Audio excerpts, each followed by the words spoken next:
മഹാഗുരു ശരണം ഹരിഗുരു സ്മരണയോടെ ഇന്ന് മാർച്ച് 5-ാം തീയതി എന്നെ കാണുന്ന കേൾക്കുന്ന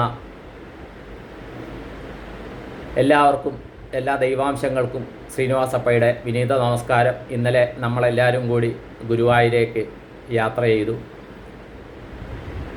എനിക്ക് മെസ്സേജ് അയച്ച പലരും എന്നോടൊപ്പം മനസ്സുകൊണ്ട് ഉണ്ടായിരുന്നു എന്ന് മനസ്സിലായി.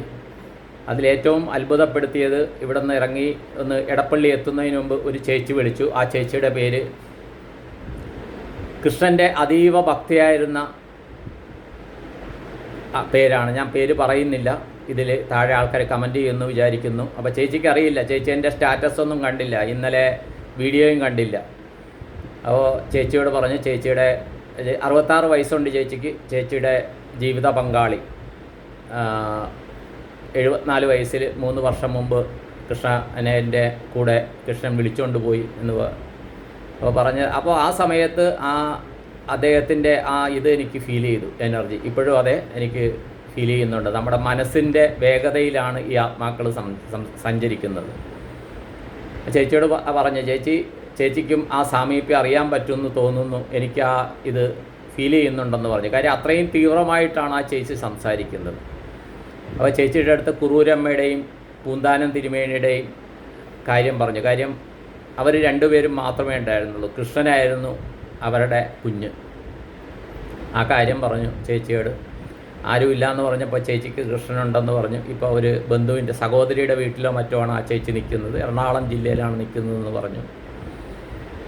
അപ്പോൾ വളരെയധികം അതുകൂടാണ്ട് പിന്നെ ഇന്നലെ ഗുരുവായൂർ ചെന്ന് കഴിഞ്ഞ് ദർശനമൊക്കെ കഴിഞ്ഞ് മുന്നിൽ നിന്ന് നടപ്പന്തലിൻ്റെ അവിടെ നിൽക്കുമ്പോഴത്തേക്കും ഈ വീഡിയോയ്ക്ക് താഴെ ഒരു കമൻറ്റ് വന്നിരുന്നു, സാധിക്കുമെങ്കിൽ ഗുരുവായൂർ നിവാസികളാണ് അവിടെ വെച്ച് കാണാമെന്ന് പറഞ്ഞിരുന്നു. അപ്പോൾ ആരാണ് എന്താണെന്നറിയില്ല, ഞാൻ പ്രതീക്ഷിക്കുകയായിരുന്നു. ഒരു സദാശിവൻ ചേട്ടനും ധർമ്മപത്നിയുമായിരുന്നു. വന്നു പരിചയപ്പെട്ടു, എനിക്ക് വളരെയധികം സന്തോഷം തോന്നി. ആ സമയത്ത് അവരോടും ഞാൻ പറഞ്ഞു, ഞാനിങ്ങനെ യാത്ര ചെയ്യുമ്പോഴത്തേക്കും ഒരു ചേച്ചി വിളിച്ചു, ഇന്നതായിരുന്നു പേര്. അപ്പോഴേ എനിക്ക് മനസ്സിലായി കൃഷ്ണനാണ് ആ ചേച്ചിനെ കൊണ്ട് വിളിപ്പിക്കണമെന്ന് ഞാൻ പറഞ്ഞപ്പോഴത്തേക്കും ആ സമയത്തും ആ നടപ്പന്തലിൽ നിന്നാണ് ഞാൻ പറഞ്ഞത്. ആ സമയത്തും എന്നിലെ നമുക്കൊരു വൈബ്രേഷൻ ഫീൽ ചെയ്യും, അല്ലെങ്കിൽ ആ കാറ്റ് ഫീൽ ചെയ്യും. അത് ഫീൽ ചെയ്തു. ഇന്ന് ആ ചേച്ചിക്ക് ഞാൻ മെസ്സേജ് അയച്ചു. അപ്പോൾ ചേച്ചിയോട് പറഞ്ഞിരുന്നു, ചേച്ചി തീർച്ചയായിട്ടും കൃഷ്ണൻ സ്വപ്ന ദർശനം തരുമെന്ന് പറഞ്ഞിരുന്നു. ചേച്ചിയുടെ മറുപടി വന്നിട്ടില്ല. വേറെ അതിശയപ്പെടുത്തിയ സന്തോഷം എന്താണ്, കാര്യം കാറിലായിരുന്നുകൊണ്ട് വന്ന ഫോണുകളെല്ലാം ഞാൻ എടുത്തു. വേറെ അതിശയപ്പെടുത്തിയൊരു സന്തോഷം എന്താണെന്ന് വെച്ച് കഴിഞ്ഞാൽ, കൃഷ്ണൻ്റെ തെക്കൻ ജില്ലകളിലെ കൃഷ്ണൻ്റെ തട്ടകത്തിൽ നിന്ന് ഒരു സഹോദരി വിളിച്ചു. ആ സഹോദരി വിളിച്ചിട്ട് സോളിൻ്റെ കാര്യം പറയാൻ, അവരുടെ കുടുംബത്തിലെ ഒരു സോള് അവരുടെ കുടുംബത്തിൽ കാണിക്കുന്ന ചില പ്രവൃത്തികൾ പറയാനാണ്. അതിനെക്കുറിച്ച് ഒരു വീഡിയോ വേറെ ചെയ്യാം. അപ്പോൾ ആ ചേച്ചി അവർക്കും അറിയില്ല ഞാൻ ഗുരുവായൂർക്ക് പോവുകയാണെന്ന്. അപ്പോൾ പറഞ്ഞ് ഗുരുവായൂർക്ക് ഭയങ്കര എവിടെയാണ് നാടെന്ന് ചോദിച്ചു. നാട് പറഞ്ഞു. ഞാൻ പറഞ്ഞു അവിടെ കൃഷ്ണനുണ്ടല്ലോ, ആ പാട്ടുണ്ടല്ലോ, പ്രസിദ്ധമായ പാട്ടുണ്ടല്ലോ എന്ന് പറഞ്ഞു. അതേന്ന് പറഞ്ഞു. ഞാൻ പറഞ്ഞ് കൃഷ്ണനായിരിക്കും വിളിപ്പിച്ചത്, ഇപ്പോൾ കിട്ടിയത്. കാര്യം എപ്പോഴും ഫോൺ എൻഗേജ്ഡ് ആയിരിക്കും. അപ്പോൾ ആ കൃഷ്ണനും മനസ്സിലെത്തി. ആ ക്ഷേത്രത്തിൽ ഞാൻ പോയിട്ടില്ല കേട്ടോ, അതും പറയാം. അപ്പോൾ കൃഷ്ണൻ്റെ ലീലകൾ വർണ്ണിച്ചാൽ വിവരിച്ചാൽ തീരുകയില്ല. അപ്പോൾ മെസ്സേജിൻ്റെ എന്തുകൊണ്ട് ഞാൻ സ്റ്റാറ്റസ് ഇടുന്നു, പല ആൾക്കാരുടെയും ചിലപ്പോൾ വരുന്ന മെസ്സേജുകൾ ആരെന്നറിയാത്തത്, അല്ലെങ്കിൽ ചിലത് വോയിസ് ആണെങ്കിൽ അവരുടെ സമ്മതം ചോദിച്ചിട്ടാണ് ഞാൻ സ്റ്റാറ്റസ് ഇടുന്നത്. ടെക്സ്റ്റ് മെസ്സേജ് ആണെങ്കിൽ ആരാണ് എന്താണെന്നൊന്നും അറിയില്ല. കാര്യം പലർക്കും മോട്ടിവേഷനാണ്. ഇതിൽ വർക്ക് ചെയ്യുന്നത് നമ്മളെ എല്ലാം ബന്ധപ്പെടുത്തുന്ന ഒരു യൂണിവേഴ്സൽ എനർജിയാണ്. അത് കൃഷ്ണനാകാം, മഹാവതാർ ബാബാജി ഉറപ്പാണ്. ഇപ്പോൾ എൻ്റെ തന്നെ എസ് എന്ന പേരിൽ തുടങ്ങുന്ന ഒരു വ്യക്തി എന്നെ 2-3 ദിവസം മുമ്പ് കോൺടാക്റ്റ് ചെയ്തു. അദ്ദേഹം എൻ്റെ പൂർവ്വജന്മത്തിൽ എന്ന് പറഞ്ഞാൽ കുറച്ചധികം ജന്മങ്ങൾ, ഒരു 300 വർഷങ്ങൾക്ക് മുമ്പുള്ള എൻ്റെ ജന്മം, എനിക്കും സംശയമുണ്ടായിരുന്ന ജന്മത്തെക്കുറിച്ച് ചില സൂചനകൾ തന്നു. അപ്പോൾ അത് കഴിഞ്ഞിട്ട് നമ്മൾ ശ്രീ എമ്മിൻ്റെ ആത്മകഥയിൽ പറയുന്ന പോലെ പല വിധത്തിലുള്ള ആസുരികമായ സ്വഭാവങ്ങൾ നമ്മളിൽ വരും. ആ സ്വഭാവങ്ങൾ വരുമ്പോൾ നമ്മൾ പിന്നെയും ഏണിയും പാമ്പും കളിയിലൂടെ പാമ്പിൻ്റെ വായിലൂടെ എവിടെ ചെന്നെത്തുന്നറിയാണ്ട് വാലിൻ്റെ അറ്റത്ത് പോകും. ഏത് കളത്തിലാണ് ചെന്ന് നിൽക്കുന്നതെന്ന് നമുക്കറിയില്ല.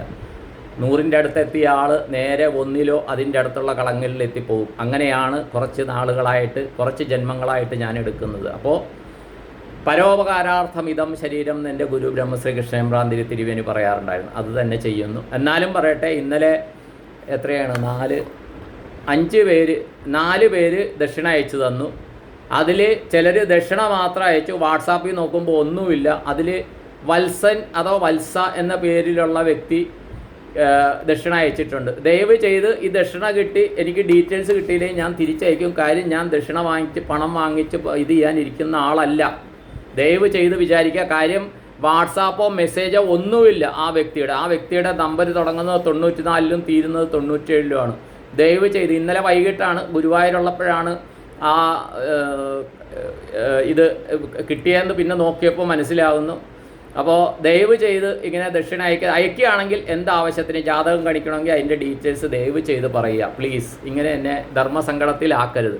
പിന്നെ ഇന്ന് എനിക്ക് മെഡിക്കൽ ചെക്കപ്പ് ഉണ്ട്. ഞാനത് വോയിസ് മെസ്സേജ് ഇട്ടിട്ടുണ്ട്. അപ്പോൾ എനിക്ക് കിട്ടിയതിൻ്റെ ഇത് ഞാൻ എഡിറ്റ് ചെയ്തിട്ടിട്ടുണ്ട്. അപ്പോൾ ഇത്രയൊന്നും വേണ്ട എന്ന് പറഞ്ഞു. പക്ഷേ ഞാൻ ചെയ്യുന്നത് സത്യമാണെന്ന് എനിക്ക് എൻ്റെ subconscious, unconscious, cosmic conscious മൈൻഡിനെ ബോധ്യപ്പെടുത്തണം എന്നുള്ളത് കൊണ്ടാണ് ഞാൻ അങ്ങനെ ചെയ്യുന്നത്. അതെൻ്റെ ഒരു ശീലമായിപ്പോയി. എന്ത് ചെയ്യാം, ക്ഷമിക്കുക. പിന്നെ അതിലും വലിയൊരു രസം എന്താണെന്ന് വെച്ച് കഴിഞ്ഞാൽ, ഇന്നലെ ഞങ്ങൾ ദർശനത്തെ ആദ്യം ചെന്ന് 4:30 അവിടെ എത്തിയപ്പോൾ ആദ്യം അവിടെ കാര്യാലയ ഗണപതി ഉണ്ട്. അദ്ദേഹത്തെ കാണും. അദ്ദേഹത്തെ കണ്ടു. നേരെ അപ്പോൾ ഞങ്ങൾ പോകുമ്പോൾ വീട്ടിൽ നിന്ന് തേങ്ങ കൊണ്ടുപോകും. എപ്പോഴും ഓർക്കുക, ഏതെങ്കിലും ഗണപതി ക്ഷേത്രത്തിൽ തേങ്ങ ഉടയ്ക്കാൻ പോകുന്നുണ്ടെങ്കിൽ നിങ്ങൾ വീട്ടിൽ നിന്നൊരു തേങ്ങ ചകിരിയൊക്കെ കളഞ്ഞ് കഴുകി വീട്ടിൽ പൂജാമുറിയുടെ അവിടെ വെച്ച് ഗണപതിനെ പ്രാർത്ഥിച്ചിട്ട് ആ തേങ്ങയും കൊണ്ട് അവിടെ പോയി അടിക്കുക. എഫക്റ്റ് വേറെയാണ് കേട്ടോ, പ്രത്യേകിച്ച് ശ്രദ്ധിക്കുക. പക്ഷേ അടിച്ച തേങ്ങ തിരിച്ചെടുക്കരുത്. ഞങ്ങളും ഗുരുവായൂർ പോകുമ്പോഴൊക്കെ അങ്ങനെ ചെയ്യാറുണ്ട്. ഇപ്പോൾ ഇടപ്പള്ളി പോകുമ്പോഴും അതുപോലെയാണ്. കൂടുതൽ തേങ്ങ വേണമെങ്കിൽ അവിടെ നിന്ന് വാങ്ങിക്കും. പക്ഷേ മിക്കപ്പോഴും പോകുമ്പോൾ വീട്ടിൽ നിന്ന് ഒരു തേങ്ങ കൊണ്ടുപോകും. അപ്പോൾ അത് ആദ്യം അവിടെ കാര്യാലയ ഗണപതിയുടെ അവിടെ അടിക്കും. അത് കഴിഞ്ഞിട്ട് അതിൻ്റെ അടുത്ത് തന്നെ പുഷ്പകം എന്ന് പറഞ്ഞ് ഒരു ഗേറ്റ് കാണാം. അതിൻ്റെ അകത്ത് പോയാൽ അവിടെ 60 രൂപയാണ് ഗണപതി പൂജ. അപ്പോൾ എനിക്ക് പണം തന്ന കുറച്ച് പേര്, അപ്പോൾ അത് തന്ന അവരുടെ പേരിലൊക്കെ പൂജയ്ക്ക് കൊടുത്തു. അപ്പോൾ 4 കഴിഞ്ഞ് 4:45 കൊടുത്തു. അപ്പോൾ പറഞ്ഞ് ഇന്ന് നടക്കുകയില്ല, നാളെ ആയിരിക്കും എന്ന് പറഞ്ഞു. അപ്പോൾ ഇന്ന് പ്രസാദമെങ്കിലും കുറച്ച് കിട്ടുമോയെന്ന് ചോദിച്ചപ്പോൾ ഇല്ല, കിട്ടുകയില്ല, അത് കൃത്യ അളവിലാണ് ഉണ്ടാക്കണതെന്ന് പറഞ്ഞുകൊണ്ട് ഓക്കെ, അതും ഗണപതിയുടെയും കൃഷ്ണൻ്റെ ഇച്ഛയെന്ന് വിചാരിച്ചു. അപ്പോൾ ആ കുറച്ച് പേരുടെ ചീട്ട് അവിടെ ആക്കി. ഇന്ന് അവിടെ പൂജ നടക്കും. അതിൻ്റെ പ്രസാദം ചിലപ്പോൾ അവിടെ വിതരണം ചെയ്തേക്കും. ആ സന്തോഷം കൂടി ഞാൻ അറിയിക്കുകയാണ്. അപ്പോൾ അത് കഴിഞ്ഞിട്ട് പിന്നെ വന്ന് ചായ കുടിച്ച് ചെറിയ സ്നാക്സും കഴിച്ച് കഴിഞ്ഞിട്ട് ഇതൊക്കെ വെച്ചിട്ട്, അപ്പോൾ അത്രയും നേരം ഞാൻ വാട്സാപ്പിൽ നോക്കി ആരൊക്കെ എന്തൊക്കെ അയച്ചു, അവരുടെ പേര് ഒക്കെ മനസ്സിൽ വിചാരിച്ചു. അത് കഴിഞ്ഞിട്ട് ഞങ്ങൾ അതവിടെ വെച്ചിട്ട് നേരെ എടത്തരികത്തുകാവ് ഭഗവതിയുടെ അകത്തുകൂടി അങ്ങനെ കൂടി അകത്ത് കയറി പുറത്ത് നിന്ന് തൊഴുതി. ഇപ്പോൾ എന്താണെന്ന് വെച്ചാൽ ഒരു കാര്യം ശ്രദ്ധിക്കുക, അവിടെ കലശപൂജനം നടക്കുന്നത് കൊണ്ട് 5 വയസ്സിൽ താഴെയുള്ള കുട്ടികളെ 4 അമ്പലത്തിനകത്ത് കയറ്റുകയില്ല. അവിടെ ഒരു പ്രോബ്ലം കണ്ടത്, സാധാരണ ക്യൂവിൽ കയറുമ്പോഴത്തേക്കും 5 വയസ്സിൽ താഴെയുള്ള കുട്ടികളെ അപ്പം തന്നെ ആ സെക്യൂരിറ്റി ഓഫീസേഴ്സ് പറയണം ഇവരെ ദർശനത്തിൽ കയറ്റുകയില്ല. പക്ഷേ അവർ അത്രയും നേരം, ഞങ്ങളുടെ മുമ്പിലൊരു ഫാമിലി, അതിലൊരു കുട്ടി 5 വയസ്സിന് മുകളിൽ, ഒരു കുട്ടിക്ക് 2-3 വയസ്സാണ്. ഗോപുരത്തിൻ്റെ അടുത്ത് എത്തിയപ്പോഴത്തേക്കും അവർ ഇളയ കുട്ടിയും അച്ഛനെയും അമ്മേനെയും, മൂത്ത കുട്ടി വേറെ ആൾക്കാരുടെ കൂടെ പോയി. ഈ ഇളയ കുട്ടീനെ ഇവരുടെ കൂടെ ആ ഗോപുരത്തിൻ്റെ അവിടെ നിന്ന് പുറത്തേക്ക് ഇറക്കി. ദയവ് ചെയ്ത് ഗുരുവായൂരെ ഭരണാധികാരികൾ, സെക്യൂരിറ്റീസ് ദയവ് ചെയ്ത് ഇങ്ങനെ ചെയ്യല്ലേ. കാര്യം അവർ വേറെ സംസ്ഥാനത്തുനിന്ന് വന്ന ആൾക്കാരാണ്. ദയവ് ചെയ്ത് അവരെ ആ ക്യൂവിൽ നിൽക്കുമ്പോൾ തന്നെ പറയായിരുന്നു നിങ്ങൾ ഇങ്ങനെ കൂടി പോയാൽ നിങ്ങൾക്ക് അകത്ത് നിന്ന് തൊഴാമെന്ന്. കാര്യം ഇപ്പോൾ കൊടിമരത്തിൻ്റെ അവിടെ നിന്ന് സുഖമായിട്ട് തൊഴാം. നേരെ ആരെയും കയറ്റുന്നില്ല. തെക്ക് വശത്ത് കൂടി കയറ്റി തെക്ക് വശത്ത് കൂടി ഇറക്കുക. അതുകൊണ്ട് കൊടിമരത്തിൻ്റെ അവിടെ നിന്ന് കഴിഞ്ഞാൽ സുഖമായിട്ട് ഗുരുവായൂരപ്പനെ തൊഴാം. ഇവിടെ പുറത്ത് കാണിക്ക മണ്ഡപത്തിൻ്റെ നടപ്പന്തലിൽ നിന്ന് കഴിഞ്ഞാൽ ആ ഗോപുരത്തിൻ്റെ പുറത്ത് നിന്നാൽ സുഖമായിട്ട് ഗുരുവായൂരപ്പനെ തൊഴാം. ആ വിളക്കിൻ്റെ അവിടെയാണോ ഗുരുവായൂരപ്പൻ എന്ന് നമ്മൾ ചോദിക്കേണ്ട കാര്യമില്ല. 2 വിളക്കിൻ്റെയും ഇടയ്ക്ക് തീപ്പന്തമായിട്ട് നിൽക്കുന്ന ഗുരുവായൂരപ്പനെ സുഖമായിട്ട് തൊഴാം. അതാണ് ഇന്നലത്തെ അനുഭവം. കുളിരു കോരുന്നു. അപ്പോൾ വിളക്കുള്ളടുത്താണ് ഗുരുവായൂരപ്പൻ എന്നാരും വിചാരിക്കേണ്ട. അവിടെ തീപ്പന്തമായിട്ട് നമ്മുടെ സ്വന്തം കൃഷ്ണൻ അവിടെയുണ്ട്. അപ്പോൾ അതൊന്ന് പറയുന്നു. അപ്പോൾ ദയവ് ചെയ്ത് അവിടുത്തെ സെക്യൂരിറ്റിക്കാരെങ്കിലും ഇത് കേൾക്കുകയാണെങ്കിൽ നിങ്ങൾ ഇതൊരു സന്മനസ് കാണിക്കണമെന്ന് വിനീത അപേക്ഷയുണ്ട്. അതുപോലെ അവിടുത്തെ ഭരണക്കാരും. കാര്യം അവിടെ നമ്മളൊരു കാര്യം, ഒരു സജഷൻ ആരോട് പറയുമോ എന്താണെന്നൊന്നും അറിയില്ല. ശരിക്കും അവിടെ ഒരു ഡിവോട്ടി സർവീസ് എന്ന് പറഞ്ഞാൽ ആരെങ്കിലും ആ കാണിക്ക ഭണ്ഡാരത്തിൻ്റെ അടുത്ത് ഒരു വ്യക്തി നിന്നാൽ ആരുടെങ്കിലും ഇങ്ങനത്തെ ചെറിയ ഗ്രീവൻസ് സഹായം ചെയ്തു കൊടുക്കാവുന്നതാണ്. കാര്യം 1/4 മണിക്കൂർ അവർ ക്യൂവിൽ നിന്നിട്ട് ആ ഗോപുരത്തിൻ്റെ അവിടെ ചെന്നപ്പോൾ ഗോപുരത്തിൻ്റെ അവിടെ നിന്ന് ആ കുട്ടീനെ പുറത്തിറക്കി.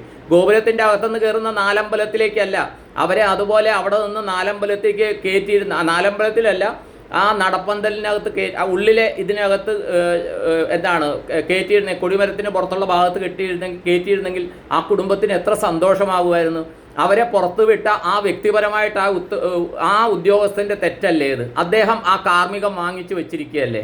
കാര്യം ഞാൻ നോക്കിയപ്പോൾ അതിൻ്റെ അവിടെ ഒരു ഗേറ്റ് ഉണ്ട്, അങ്ങനെ കൂടി ആൾക്കാർ അകത്തേക്ക് കയറുന്നു പുറത്തേക്ക് ഇറങ്ങുന്നു എന്ന് പറഞ്ഞ് ഗോപുരത്തിന് അകത്ത് പോകുമ്പോഴത്തേക്ക് ദയവ് ചെയ്ത് ഇത് കേൾക്കുന്ന ആരെങ്കിലും ഉണ്ടെങ്കിൽ, നിങ്ങളുടെ ആരെങ്കിലും ബന്ധുക്കൾ ഗുരുവായൂർ ദേവസ്വത്തിൽ അവിടുത്തെ ഗുരുവായൂരപ്പൻ അനുഗ്രഹിച്ചിട്ട് അവിടുത്തെ സേവനം ചെയ്യാൻ ഭാഗ്യം സിദ്ധിച്ചവരാണെങ്കിൽ തീർച്ചയായിട്ടും ഗുരുവായൂരപ്പൻ വിളിച്ചിട്ടാണ് ഓരോ വ്യക്തികളും അവിടെ വരുന്നതെന്ന് മനസ്സിലാക്കി അതിൻ്റെതായ സേവനം 101% ആത്മാർത്ഥതയോടെ കൊടുക്കുവാൻ വിനീതമായി അവരോട് എൻ്റെ പേരിലൊന്ന് അപേക്ഷിക്കണമെന്ന് ഞാൻ യാചിക്കുകയാണ് കേട്ടോ. ഭയങ്കര വിഷമം തോന്നിയതിൽ ഒരു വ്യക്തി ഉപയോഗിച്ച വാക്ക് എന്തായിരുന്നു എന്നറിയില്ല, കുറച്ച് നമ്മൾ സാധാരണ ഉപയോഗിക്കാത്ത വാക്കായി തോന്നിയത്. ഓക്കെ, അവർ മലയാളികളല്ലാത്തത് കൊണ്ട് അവർക്കത് തോന്നിയില്ല. ഓക്കെ, അത് പോട്ടെ, ഗുരുവായൂരപ്പ ക്ഷമിക്കണേ.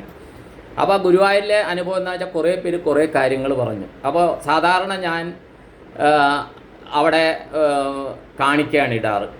അവിടെ കിട്ടുന്ന സാധനം നടക്കി വയ്ക്കാറില്ല. കാര്യം ഒരു കാരണവശാലും ഇത് ശ്രീകോവിലിൽ ഉപയോഗിക്കുമോ എന്നറിയില്ല, സംശയമാണ്. അവിടെ നിന്ന് കിട്ടുന്ന മാലയോ താമരയോ എന്തെങ്കിലും ഉള്ളിൽ ഉപയോഗിക്കുമെന്ന് എനിക്ക് ഉറപ്പില്ല.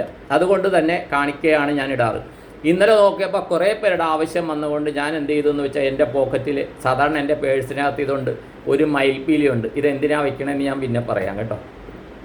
ആ മയിൽപ്പീലി മാത്രം പോക്കറ്റിൽ വെച്ചുകൊണ്ട് കൃഷ്ണൻ്റെ നടയിൽ എൻ്റെ പോക്കറ്റിലുണ്ടായിരുന്ന കംപ്ലീറ്റ് കാണിക്കുകയും ഞാൻ അവിടെ ഇട്ടു. നോട്ടുകൾ ചില്ലറ കൊണ്ട് നടക്കാറില്ലേ, കംപ്ലീറ്റ് നോട്ടുകളും ഗുരുവായൂരപ്പന് ഞാൻ സമർപ്പിച്ചു. അത് തെക്ക് വശത്ത് കൂടി കയറി നേരെ നടയുടെ അങ്ങനെ കൂടി ബലിക്കല്ല്, കാര്യം കലശത്തിൻ്റെ ഇത് നടക്കുകയാണ് അവിടെ, അതുകൊണ്ട് നമ്മൾ മുന്നിൽ കൂടി കയറുന്നില്ല, ഗുരുവായൂരപ്പനെ തൊഴുതു. പക്ഷേ അവിടെ ആ ക്യൂവിൽ ചെന്ന് തൊഴുന്നതിനേക്കാളും സുന്ദരമായിട്ട് മറ്റേ പുറത്ത് നിന്നോ അല്ലെങ്കിൽ കൊടിമരത്തിൻ്റെ അവിടെ നിന്നോ തൊഴാൻ പറ്റുന്ന കാര്യം. ഇവിടെ 2 ലൈനായിട്ട് വിട്ട് പെട്ടെന്ന് മാറെന്ന് പറഞ്ഞ് നമുക്ക് കാണിക്ക പോലും ഞാൻ എത്തിവലിഞ്ഞാണ് ഗുരുവായൂരപ്പൻ ഇട്ടത് അവിടെ മുമ്പിൽ. ഓക്കെ, അതും ആവട്ടെ, അതും എൻ്റെ കാർമ്മികം അവിടെ പോയി.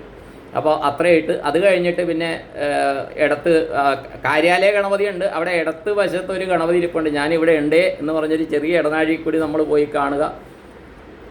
അപ്പോൾ അദ്ദേഹത്തിനെയും കണ്ട് പിന്നെ പ്രദക്ഷിണം എടുത്ത് ശാസ്താവുണ്ട്, പഞ്ചഭൂതങ്ങളുടെ അധിപതിയായ. ഈ കാര്യാലയ ഗണപതി പഞ്ചഭൂത ഗണപതിയാണ് കേട്ടോ, പവർഫുള്ളാണ് പുള്ളിക്കാരനെ, സൂക്ഷിച്ചോളണം. അതുകൂടി പറയാം. കാര്യം മേൽക്കൂര ഇല്ലാണ്ട് അവിടെ പവർഫുള്ളായിട്ടിരിക്കുന്ന പഞ്ചഭൂത ഗണപതിയാ കാര്യാലയ ഗണപതി, അനുഭവത്തിൽ നിന്ന് മനസ്സിലാക്കുക. അത് കഴിഞ്ഞിട്ട് ശാസ്താവിനെയും കണ്ട് തൊഴുത് നേരെ പടിഞ്ഞാറ് വശത്ത് വരുമ്പോഴത്തേക്കും അവിടെ ഒരു കുന്നിക്കുരു ഇരിക്കുന്നു. ഒരു കുന്നിക്കുരു താഴെ സാധാരണ കാണുന്നില്ലേ കുന്നിക്കുരു. അപ്പോൾ എനിക്കൊരു സംശയം, ഈ കുന്നിക്കുരു എനിക്കായിട്ട് ഗുരുവായൂരപ്പൻ തന്നതാണോ എന്നൊരു സംശയം, ഒരു സ്വാർത്ഥത എൻ്റെ മനസ്സിൽ. അപ്പോൾ ഞാൻ എന്ത് ചെയ്തു, കുന്നിക്കുരുവിന് പകരം, കാര്യം ഞാനിവിടെ കുന്നിക്കുരു വെക്കുന്നുണ്ടെന്ന് ഞാൻ പറഞ്ഞില്ല, ഈ കുന്നിക്കുരുവിന് പകരം ഒരു കോയിൻ അവിടെ ഇടാം, ഗുരുവായൂരപ്പനിടാം. എന്നിട്ട് ആ കോയിൻ വെച്ചിട്ട് ടോസ് ഇടാം. ഇത് എനിക്കുള്ളതാണ് ഗുരുവായൂരപ്പനുള്ളതാണെന്ന് നോക്കാനായിട്ട് ടോസ് ഇടാൻ എൻ്റെ സ്വാർത്ഥ മനസ്സ് ഗുരുവായൂരപ്പൻ പിടിച്ച്. ഞാൻ വൈഫിനോട് പറഞ്ഞു ഒരു കോയിൻ ഉണ്ടെങ്കിൽ താന്ന് പറഞ്ഞ്. സാധാരണ കോയിൻ വൈഫിൻ്റെ അടുത്ത് കാണും, വൈഫ് നോക്കിയിട്ട് പേഴ്സ് തപ്പിയിട്ട് കോയിനില്ല. ഒന്ന് പറയാം, അവിടെ ബാഗൊന്നും കൊണ്ടുപോകാൻ സമ്മതിക്കുന്നില്ല, ചെറിയ പേഴ്സുകൾ മാത്രം, മണി പേഴ്സ് മാത്രമേ കൊണ്ടുപോകാൻ പറ്റുള്ളൂ കേട്ടോ, അതും പറയും. കോയിൻ ഇല്ല. അപ്പോൾ ഗുരുവായൂരപ്പൻ എനിക്ക് മനസ്സിലായി, ഗുരുവായൂരപ്പൻ പറ്റിച്ചതാണ്. നീ അതുകൊണ്ട് സാധാരണ പുറകുവശത്ത് കുന്നിക്കുരു കാണില്ല, കുട്ടികൾ കളിക്കുന്നിടത്തേ കുന്നിക്കുരു കാണുകയുള്ളൂ. അപ്പോൾ നീ അത്രയ്ക്ക് ആളാകണ്ട, ആ കുന്നിക്കുരു അവിടെ കൊണ്ടേ ഇട്ടേക്കാൻ പറഞ്ഞ് എനിക്കൊരു ഡ്യൂട്ടി തന്നതാണെന്ന് മനസ്സിലായി. അതും കൊണ്ട് അവിടെ ഇട്ടു. അങ്ങനെ ഗുരുവായൂരപ്പൻ്റെ ലീലാവിലാസങ്ങൾ കഴിഞ്ഞു. അപ്പോൾ അവിടെ ക്യൂവിലിരിക്കുമ്പോഴത്തേക്ക് ഒരു കുട്ടി, ഒരു ചുവന്ന ബ്ലൗസ് എന്ന് പറഞ്ഞാൽ 3-4 വയസ്സുണ്ട് ഈ കുട്ടിക്ക്. അപ്പോൾ ഈ കുട്ടീനെ അകത്ത് കയറ്റുമെന്ന് എനിക്കറിയില്ല കേട്ടോ, അതും പറയാം. ഈ കുട്ടീനെ അതും താഴത്ത് മറ്റേ കസവ് ഇതിൻ്റെ പാവാടയിട്ട് വരുന്നു. അപ്പോൾ ഞാൻ വൈഫിനോടും മോനോടും പറഞ്ഞതേ ഗുരുവായൂരപ്പൻ കളിപ്പിച്ചുകൊണ്ട് ഒരു കൊച്ചിനെ കൊണ്ടുവരുന്നത്. അവൾ കളിച്ച് ചിരിച്ചിങ്ങനെ വരിക, അമ്മയുടെ കയ്യും പിടിച്ച്, ഒരു സുന്ദരി കുട്ടി. അപ്പോൾ ഞങ്ങൾ കഴിഞ്ഞിട്ടുള്ള ക്യൂ ആണ്. പക്ഷേ ഞങ്ങൾ ഈ തൊഴുതൊക്കെ വന്നു കഴിഞ്ഞപ്പോൾ പിന്നെ ഈ കുട്ടീനെ മുമ്പിൽ കണ്ട്, ഇടത്തരികത്ത് കാവ് ഭഗവതിയുടെ അവിടെയൊക്കെ കണ്ട്. അപ്പോൾ എൻ്റെ ഗുരു ബ്രഹ്മശ്രീ കൃഷ്ണമ്പ്രാന്തിരി തിരുമേനി പറഞ്ഞിട്ടുണ്ട്, ഗുരുവായൂരപ്പൻ്റെ ഏറ്റവും പവർഫുള്ളായിട്ടുള്ള ഒരാൾ എടത്തരികത്തുകാവ് ഭഗവതിയാണ് കേട്ടോ. അദ്ദേഹം പറയുന്നത് എന്താണെന്ന് വെച്ച് കഴിഞ്ഞാൽ, കംസന് വാണിങ് കൊടുത്ത മായ, അതിൻ്റെ എനർജി ഈ എടത്തരികത്തുകാവ് ഭഗവതിക്കുണ്ടെന്നാണ് എൻ്റെ ഗുരു പറഞ്ഞിട്ടുള്ള അറിവ്. അതിൻ്റെ ശാസ്ത്രം എന്താണെന്നൊന്നും അറിയില്ല, ക്ഷമിക്കുക കേട്ടോ, എൻ്റെ അറിവ് മാത്രം പറഞ്ഞതാണ്. ഈ കുട്ടിയെ കണ്ട് പിന്നെ പുറത്തിറങ്ങുമ്പോഴത്തേക്കും ആദ്യമാണ് ഇത്, ആദ്യം ഞങ്ങൾ പുറത്തിറങ്ങുമ്പോഴാണ്. കുട്ടീനെ കണ്ടത് ലാസ്റ്റാണ്. ദർശനത്തിൽ കയറുമ്പോൾ കണ്ട്, പിന്നെ ദർശനം കഴിഞ്ഞ് ഇറങ്ങുമ്പോഴാണ്. ആദ്യം ഞങ്ങൾ കയറുമ്പോൾ അപ്പോൾ ഒരു വ്യക്തി സീനിയർ സിറ്റിസൻ്റെ ക്യൂവിൽ പുറത്ത് ഒരു ചുമല ഷർട്ടിട്ട ചേട്ടനാണ്. അദ്ദേഹം എന്നെ നോക്കുന്നുണ്ടായിരുന്നു. അപ്പോൾ ബാങ്കിലെ പരിചയം വെച്ച് നോക്കുന്നതാണോ എന്ന് എനിക്ക് തോന്നി. എനിക്ക് പരിചയമില്ല അദ്ദേഹത്തെ. അതുകൂടാണ്ട് ഞങ്ങൾക്ക് ക്യൂവിലിരിക്കേണ്ട ആവശ്യമുണ്ടായിരുന്നു. കാര്യം 5:20 ആ സമയത്ത് ക്യൂവിലിരിക്കേണ്ട ആവശ്യം വന്നുകൊണ്ട് പെട്ടെന്ന് പോയി. അദ്ദേഹത്തിൻ്റെ അടുത്ത് പോയി സംസാരിക്കാൻ സാധിച്ചില്ല എന്ന് പറഞ്ഞാൽ ശ്രമിച്ചില്ല എന്ന് പറയുന്നതായിരിക്കും സത്യം. അപ്പോൾ അദ്ദേഹം യൂട്യൂബ് കണ്ടിട്ട് ആ പരിചയം വെച്ചാണ് എന്നെ നോക്കിയതെങ്കിൽ തീർച്ചയായിട്ടും ഞാൻ അദ്ദേഹത്തിൻ്റെ അടുത്ത് ചെന്ന് സംസാരിക്കേണ്ടതായിരുന്നു.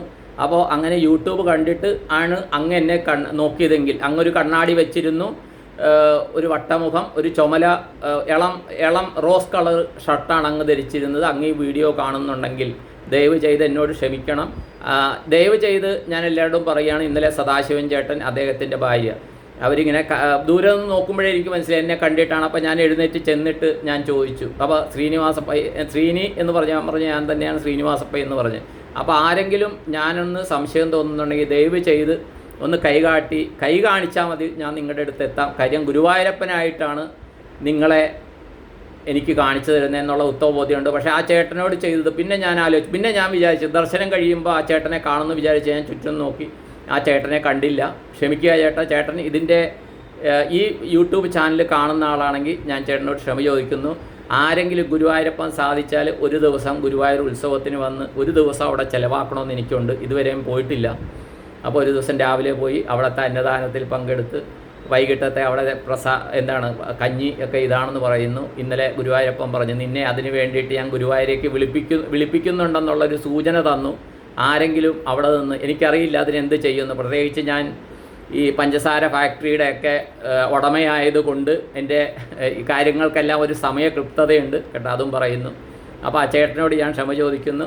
അപ്പോൾ അങ്ങനെ ഗുരുവായൂർ ഇങ്ങനെ സന്തോഷകരമായിട്ട് പോയി വരാൻ പറ്റി. പക്ഷേ ഗുരുവായൂരപ്പൻ എന്നെക്കൊണ്ട് എണ്ണ വരപ്പിച്ചിട്ടുണ്ട് കേട്ടോ. നിങ്ങളീ പറയുന്ന പോലെ അല്ല. അതാണ് ഞാൻ ഗുരുവായൂരപ്പൻ ഇത്രയും സറണ്ടർ ആയിരിക്കണം.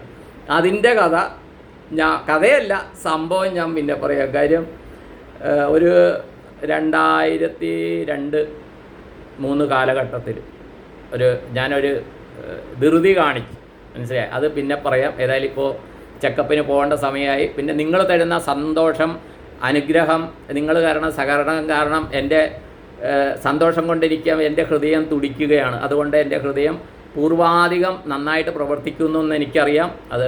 പക്ഷേ ഇത് റൊട്ടീൻ ചെക്കപ്പാണ്, പോകേണ്ടതാണ്. നിങ്ങളുടെ എല്ലാ പ്രാർത്ഥനകൾക്കും അനുഗ്രഹങ്ങൾക്കും സപ്പോർട്ടിനും നന്ദി നമസ്കാരം പറഞ്ഞുകൊണ്ട് ഞാൻ ചെയ്യുന്ന ഉപാസനകളുടെ, മന്ത്രജപത്തിൻ്റെ, പുരാണ പാരായണങ്ങളുടെ, ഇന്നലെ നടത്തിയ ദേവദർശനത്തിൻ്റെ, പ്രത്യേകിച്ച് ഗുരുവായൂരപ്പൻ്റെ അവിടെ നിന്ന് ആർജിച്ച പുണ്യം എന്നെ കാണുന്ന കേൾക്കുന്ന എല്ലാവർക്കും, അവരുടെ കുടുംബാംഗങ്ങൾക്കെല്ലാവർക്കും ആയുരാരോഗ്യ സൗഖ്യം, സൽസന്താന സൗഭാഗ്യം, ധനധാന്യ സമൃദ്ധി, സർവകാര്യസിദ്ധി, സർവൈശ്വര്യം, സർവ്വമനോകാമനാഭീഷ്ടം ഉണ്ടാകട്ടെ. എല്ലാവരുടെയും ജീവിതത്തിൽ ഉത്തരോത്തര അഭിവൃദ്ധി ഉണ്ടാകട്ടെ. പരാശക്തിയുടെ ആ സ്വർണ്ണവർണ്ണപ്രഭ എല്ലാവരുടെയും ജീവിതത്തിലും സദാ സർവദാ സർവത്ര നിറയട്ടെ എന്ന് പ്രാർത്ഥിച്ചുകൊണ്ട് സങ്കല്പം ചെയ്തുകൊണ്ട് നിർത്തുന്നു. നിങ്ങളുടെ സ്വന്തം ശ്രീനിവാസപ്പൈ. നന്ദി, നമസ്കാരം. All the best to all. Thank you all.